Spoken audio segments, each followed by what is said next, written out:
नमस्कार दर्शक बंधु आपण को आम चैनल को स्वागत। पवित्र इंदु पूर्णिमा बा भाद्रव पूर्णिमा उपलक्षे आपण को अनेक अनेक शुभेच्छा और शुभकामना। आजिर भिडियोटी समस्त मकर राशिर व्यक्ति विशेषंक पई बहुत अधिक गुरुत्वपूर्ण रही, कारण आपण राशि रे हेबाकु जाउछि चंद्रग्रहण। देखंतु एही सेप्टेम्बर मास 7 तारिख रविवार दिन पड़ुछि इंदु पूर्णिमा एवं सही पूर्णिमा दिन हेबाकु जाउछि सबुठारु बड़ एवं दीर्घतम चंद्रग्रहण, जहाँ दीर्घ 182 वर्ष परे एही भली संजोगरे हेबाकु जाउछि एवं एहार प्रभाव 12टी जाक राशि उपरे रहिबो। 4टी राशि उपरे शुभ प्रभाव पड़िबो एवं 8टी राशि उपरे अशुभ प्रभाव पड़िबो। किंतु आपणक मकर राशि उपरे कौन प्रभाव रहिबो जानिबा पई आपण आम सह भिडियोर शेष पर्यंत जोड़ी होई रुहंतु एवं निजर व्यस्त बहुल समय मध्यरु मात्र 10 मिनिट समय आपण निज पई दियंतु। देखंतु दर्शक बंधु, आपणक मकर राशि रे शनि 7.5 शेष होईछि, किंतु आपणक राशिर स्वामी वर्तमान वक्री स्थिति रे अछंती। ता सहित आपणक मकर राशिर द्वितीय गृहरे धनर गृहरे चंद्र ग्रहण हेबा पाई जाउछि, जहा फलरे आपणक जीवन में बहुत बड़ प्रभाव पड़िबा पाई जाउछि। तेबे विलंब न करी आसंतु कार्यक्रमटी को आगक बढ़ाइबा एवं जानिबा आपणक राशि से ही 4टी भाग्यशाली राशि मानक मध्यरु गोटिए राशि जहा उपरे शुभ प्रभाव पड़िबो, ना सही 8टी राशि मानक मध्यरु गोटिए राशि जो राशि उपरे अशुभ प्रभाव पड़िबा पाई जाउछि। किंतु भिडियोटी को आरंभ करने पूर्वरु जदि आपणकर भी मकर राशि होइथाए एवं आपण भी ईश्वर को आंतरिक भक्ति एवं विश्वास करती, तेबे भिडियोटी को लाइक करंतु। कमेंट बॉक्स रे जय जगन्नाथ जय माँ लक्ष्मी अवश्य लिखि दियंतु। ता सहित आपणक मनरे जहाँ भी प्रश्न रही, जहाँ भी द्वंद्व रही, आपण कमेंट बॉक्स रे लिखि जणातु।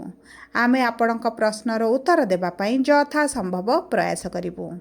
देखंतु विलंब हेले मध्य आपणक प्रश्नर आमे निश्चित उत्तर देबु।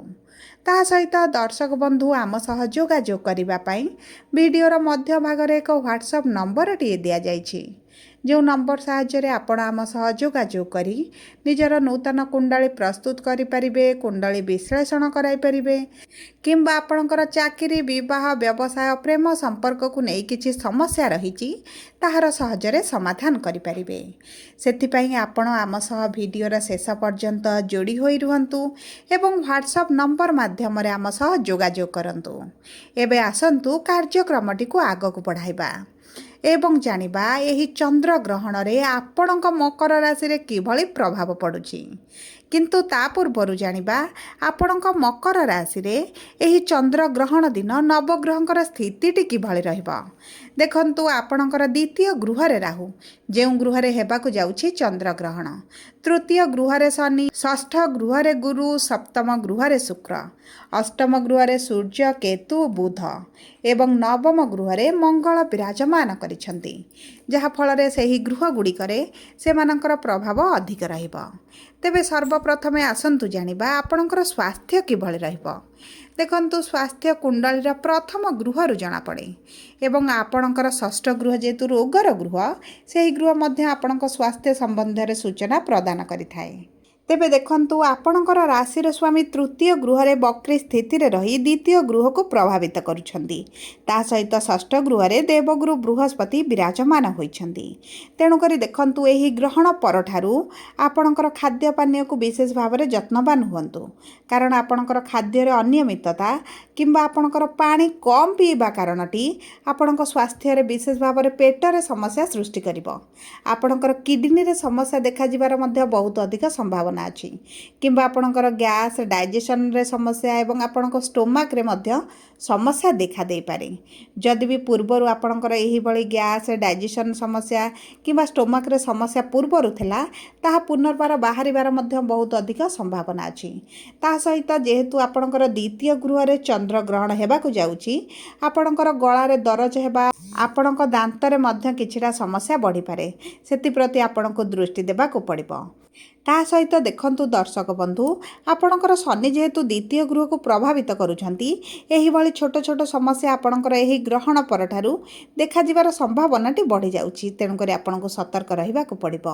ଯଦି ଆମେ ଦେଖିବା ଆପଣଙ୍କର ଶିକ୍ଷା କ୍ଷେତ୍ରକୁ, ତେବେ ଦେଖନ୍ତୁ ଶିକ୍ଷାର ଗୃହର ସ୍ୱାମୀ ହେଉଛନ୍ତି ଶୁକ୍ର, ଯିଏ ଆପଣଙ୍କର ସପ୍ତମ ଗୃହରେ ବିରାଜମାନ ହୋଇଛନ୍ତି। ତେଣୁକରି ଦେଖନ୍ତୁ ଆପଣଙ୍କ ଶିକ୍ଷା ପାଇଁ ବହୁତ ଭଲ ସମୟ ରହିଛି। କିନ୍ତୁ ଯଦି ଆପଣ ଏହି ଗ୍ରହଣ ସପ୍ତାହ ମଧ୍ୟରେ କୌଣସି ପରୀକ୍ଷା ଦେଉଛନ୍ତି, ଆପଣଙ୍କର କୌଣସି ଇଣ୍ଟରଭ୍ୟୁ ଅଛି, ଏଣ୍ଟ୍ରାନ୍ସ ଅଛି, ତେବେ ଆପଣଙ୍କୁ ଏତେଟା ଶୁଭ ଫଳ ମିଳିବ ନାହିଁ। କାରଣ ଶୁକ୍ର ଆପଣଙ୍କର କେନ୍ଦ୍ରରେ ବା ସପ୍ତମ ଗୃହରେ ଏହି ଗ୍ରହଣ ସପ୍ତାହ ଶେଷ ପର୍ଯ୍ୟନ୍ତ ରହିବେ। ତାପରେ ଆପଣଙ୍କର ଅଷ୍ଟମ ଗୃହକୁ ଗୋଚର କରୁଛନ୍ତି ଏବଂ ସୂର୍ଯ୍ୟ ଏବଂ ବୁଧ ଆପଣଙ୍କର ଭାଗ୍ୟର ଗୃହକୁ ଯିବେ। ତେଣୁକରି ଆପଣ ଯଦି କୌଣସି ପରୀକ୍ଷା ଦେଉଛନ୍ତି, ଆପଣ ଚାକିରି ପାଇଁ ଆପ୍ଲାଏ କରୁଛନ୍ତି, ତେବେ ଆପଣ 15 ତାରିଖ ପରେ କଲେ, ଗ୍ରହଣ ସପ୍ତାହ ଶେଷ ହେବା ପରେ କଲେ ଆପଣଙ୍କ ପାଇଁ ଶୁଭଦାୟକ ରହିବ। ଯଦି ଆମେ ଦେଖିବା ଆପଣଙ୍କର ପ୍ରେମ ସମ୍ପର୍କକୁ, ତେବେ ଦେଖନ୍ତୁ ପ୍ରେମ ସମ୍ପର୍କରେ ଆପଣଙ୍କର ମଧୁରତା ଆସିବ। ଆପଣଙ୍କର ସାଥୀଙ୍କର ଆପଣଙ୍କ ମଧ୍ୟରେ ପ୍ରେମ ରୋମାନ୍ସର ବୃଦ୍ଧି ଘଟିବ। କୌଣସି ବି ବିଶେଷ ସମସ୍ୟା ଆପଣଙ୍କର ସମ୍ପର୍କରେ ଦେଖାଯିବ ନାହିଁ। କିନ୍ତୁ ଯଦି ଆମେ ଦେଖିବା ଆପଣଙ୍କର ଆର୍ଥିକ ସ୍ଥିତିକୁ, ତେବେ ଦେଖନ୍ତୁ ଆପଣଙ୍କର ଅର୍ଥର ଗୃହ ହେଉଛି ଦ୍ୱିତୀୟ ଗୃହ, ଯେଉଁ ଗୃହରେ ହେବାକୁ ଯାଉଛି ଆପଣଙ୍କର ଚନ୍ଦ୍ରଗ୍ରହଣ। ଏହି ସମୟ ମଧ୍ୟରେ ଆପଣଙ୍କର ଖର୍ଚ୍ଚରେ ବୃଦ୍ଧି ହେବ। ଆପଣଙ୍କର ଧାର କରଜ ଯଦି ଚାଲିଛି, ସେଥିରେ ମଧ୍ୟ ବଢ଼ିବାର ସମ୍ଭାବନା ଅଛି। ଆପଣ ଏହି ସମୟ ମଧ୍ୟରେ ସେଭିଙ୍ଗସ୍ କରିପାରିବେ ନାହିଁ। ଆପଣଙ୍କର ଏମିତି ବି ପରିସ୍ଥିତି ସୃଷ୍ଟି ହୋଇପାରେ ଯେଉଁ ସମୟରେ ଆପଣଙ୍କ ସେଭିଙ୍ଗ ଅର୍ଥକୁ ମଧ୍ୟ ଆପଣଙ୍କୁ ଉଠାଇବାକୁ ପଡ଼ିପାରେ। ସେଥିପାଇଁ ଆପଣ ନିଜର ଅର୍ଥକୁ ନେଇ ବିଶେଷ ଭାବରେ ସଚେତନ ରୁହନ୍ତୁ। ତା ସହିତ ଦେଖନ୍ତୁ ଆପଣଙ୍କର ଅର୍ଥକୁ ନେଇ ଆପଣଙ୍କ ସହିତ ଠକାମି ମଧ୍ୟ ହୋଇପାରେ। ଯଦି ଆପଣ କୌଣସି ସ୍ଥାନରେ ଅର୍ଥ ବିନିଯୋଗ କରୁଛନ୍ତି କିମ୍ବା ଆପଣ ଅର୍ଥ ଲଗାଇବା ପାଇଁ ଯାଉଛନ୍ତି, ତେବେ ଆପଣ ଭଲ ଭାବରେ ବୁଝି ବିଚାରି କାଗଜପତ୍ର ଭଲରେ ପଢ଼ିବା ପରେ ଆପଣ ଅର୍ଥକୁ ନିବେଶ କରନ୍ତୁ। ନଚେତ୍ ଆପଣଙ୍କର ଅର୍ଥହାନି ହେବାର ମଧ୍ୟ ସମ୍ଭାବନାଟି ବଢ଼ିଯାଉଛି। ଯଦି ଆମେ ଦେଖିବା ଆପଣଙ୍କର ବିବାହର ଯୋଗକୁ, ତେବେ ଦେଖନ୍ତୁ ବିବାହର ଯୋଗ ଆପଣଙ୍କର ସପ୍ତମ ଗୃହରୁ ଜଣାପଡ଼େ। ଆପଣଙ୍କ ସପ୍ତମ ଗୃହର ସ୍ୱାମୀ ହେଉଛନ୍ତି ଚନ୍ଦ୍ରମା ଏବଂ ଚନ୍ଦ୍ରମାଙ୍କଠାରେ ଲାଗୁଛି ଗ୍ରହଣ। ତେଣୁକରି ଆପଣଙ୍କ ବୈବାହିକ ସମ୍ପର୍କରେ ମନମାଳିନ୍ୟ, ମତଭେଦ ଭଳି ପରିସ୍ଥିତିଟି ବଢ଼ିପାରେ। ଯଦି ଆପଣଙ୍କର ସାଥୀଙ୍କ ସହିତ ଆପଣଙ୍କର ସମ୍ପର୍କରେ କିଛିଟା ତିକ୍ତତା ଚାଲିଥିଲା, ତାହା ବହୁତ ଅଧିକ ବଢ଼ିବାର କିମ୍ବା ଆପଣଙ୍କର ଭୟଙ୍କର ରୂପ ନେବାର ମଧ୍ୟ ସମ୍ଭାବନା ଅଛି। ସେଥିପ୍ରତି ଆପଣଙ୍କୁ ଟିକେ ଦୃଷ୍ଟି ଦେବାକୁ ପଡ଼ିବ। ସବୁ ପରେ ଦେଖନ୍ତୁ ଆପଣଙ୍କ ବୈବାହିକ ସମ୍ପର୍କ ଏବଂ ଆର୍ଥିକ ସ୍ଥିତିଟି ଏହି ଚନ୍ଦ୍ରଗ୍ରହଣ ପରେ କିଛି ମାତ୍ରାରେ ପ୍ରଭାବିତ ହେବ। ସବୁ ପରେ ଦେଖନ୍ତୁ ଭିଡ଼ିଓର ଶେଷ ଭାଗରେ ଆପଣଙ୍କୁ କିଛିଟା ସହଜ ପ୍ରତିକାର ଦିଆଯିବ, ଯାହା ଆପଣଙ୍କର ଅଶୁଭତ୍ୱକୁ ଦୂର କରିବାରେ ସହାୟକ ହେବ। ଯଦି ଆମେ ଦେଖିବା ଆପଣଙ୍କର କର୍ମକ୍ଷେତ୍ରକୁ, ତେବେ କର୍ମର ଗୃହର ସ୍ୱାମୀ ହେଉଛନ୍ତି ଶୁକ୍ର, ଯିଏ ଆପଣଙ୍କର କେନ୍ଦ୍ରରେ ଅଛନ୍ତି ଏବଂ ତ୍ରିକୋଣକୁ ଗୋଚର କରିବେ। ତା ସହିତ ଆପଣଙ୍କର ମଙ୍ଗଳ ମଧ୍ୟ ଦଶମ ଗୃହକୁ ଗୋଚର କରୁଛନ୍ତି। ଦେଖନ୍ତୁ ଆପଣଙ୍କର କର୍ମକ୍ଷେତ୍ରରେ କୌଣସି ବି ସମସ୍ୟା ଆସିବ ନାହିଁ। ଆପଣଙ୍କ କର୍ମକ୍ଷେତ୍ରରେ ଆପଣଙ୍କର କାର୍ଯ୍ୟ କରିବାର ଦକ୍ଷତା ବଢ଼ିଯିବ। ଆପଣଙ୍କର କାର୍ଯ୍ୟ କରିବା ପାଇଁ ଊର୍ଜାବାନ ଅନୁଭବ କରିବେ। କୌଣସି କାର୍ଯ୍ୟକୁ ବିଳମ୍ବରେ କରିବା ପାଇଁ ମଧ୍ୟ ପସନ୍ଦ କରିବେନି। ଆପଣଙ୍କର ମାନ ସମ୍ମାନ କର୍ମକ୍ଷେତ୍ରରେ ବଢ଼ିବ। ଆପଣଙ୍କର ଇନକମ୍ ମଧ୍ୟ ବଢ଼ିପାରେ, କାରଣ ଆପଣଙ୍କ ଲାଭର ଗୃହର ସ୍ୱାମୀ କର୍ମର ଗୃହରେ ରହିବେ। ଆପଣଙ୍କ ପରିଶ୍ରମ ଅନୁପାତରେ ଆପଣଙ୍କୁ ଫଳ ପ୍ରାପ୍ତି ହେବ। ତା ସହିତ ଆପଣ କିଛି ସାଇଡ଼୍ ବିଜନେସ୍ ମଧ୍ୟ ଆରମ୍ଭ କରିପାରନ୍ତି କିମ୍ବା ଆପଣଙ୍କର ଏକ୍ସଟ୍ରା ଇନକମ୍ ହୋଇପାରେ, ଆପଣଙ୍କର ସାଲାରୀରେ ବୃଦ୍ଧି ହୋଇପାରେ। କିମ୍ବା ଦେଖନ୍ତୁ ଆପଣ ଯଦି ବ୍ୟବସାୟ କରୁଛନ୍ତି, ବ୍ୟବସାୟରେ ମଧ୍ୟ ଆପଣଙ୍କର ଇନକମ୍ଟି ବଢ଼ିଯିବ। ଆପଣଙ୍କର ଇନକମ୍ ବଢ଼ିବା ସହିତ ଯେହେତୁ ଆପଣଙ୍କର ଖର୍ଚ୍ଚ ଅଧିକ ହୋଇଯିବ, ତେଣୁକରି ଆପଣଙ୍କର ସେଭିଙ୍ଗସ୍ ଟିକେ କମିପାରେ। ସବୁ ପରେ ଦେଖନ୍ତୁ ଯଦି ଆପଣ ପୂର୍ବରୁ ଧାର କରଜରେ ଅଛନ୍ତି, ତେବେ ଏହି ସମୟ ମଧ୍ୟରେ ମଧ୍ୟ ଆପଣଙ୍କର ଧାର କରଜ ସୁଝିବା ପାଇଁ ଆପଣ ସକ୍ଷମ ହେବେ। କିନ୍ତୁ ଆପଣ ଅର୍ଥକୁ ସେଭିଂ କରିପାରିବେ ନାହିଁ। ସବୁ ପରେ ଦେଖନ୍ତୁ ଅଶୁଭତ୍ୱକୁ ଦୂର କରିବା ପାଇଁ ଆପଣ ଏହି ଗ୍ରହଣ ଦିନ ସନ୍ଧ୍ୟା ସମୟରେ ନିଜର ଦୁଆର ମୁଣ୍ଡରେ ସୋରିଷ ତେଲରେ ଏକ ଦୀପଟିଏ ପ୍ରଜ୍ୱଳିତ କରନ୍ତୁ। ତା ସହିତ ଆପଣ ସନ୍ଧ୍ୟା ସମୟରେ ଚନ୍ଦ୍ରମାଙ୍କର ବୀଜ ମନ୍ତ୍ର 108 ଥର ପାଠ କରନ୍ତୁ।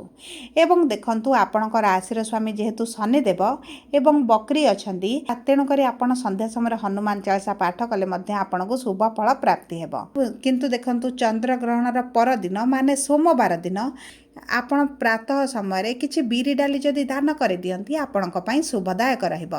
ସବୁ ପରେ ଯଦି ଆପଣଙ୍କର ମକର ରାଶି ହୋଇଥାଏ, ଭିଡ଼ିଓଟି କିଭଳି ଲାଗିଲା କମେଣ୍ଟ ବକ୍ସରେ ଲେଖି ଜଣାନ୍ତୁ। ଆପଣଙ୍କ ପ୍ରିୟଜନଙ୍କର ଯଦି ମକର ରାଶି ହୋଇଥାଏ, ଭିଡ଼ିଓଟି ତାଙ୍କ ସହ ସେୟାର କରନ୍ତୁ। ଯଦି ପ୍ରଥମ ଥର ଆମ ଚ୍ୟାନେଲକୁ ଆସିଛନ୍ତି, ଚ୍ୟାନେଲଟିକୁ ସବସ୍କ୍ରାଇବ୍ କରନ୍ତୁ। ପାଖରେ ଥିବା ବେଲ୍ ଆଇକନ୍କୁ ପ୍ରେସ୍ କରନ୍ତୁ। ଧନ୍ୟବାଦ।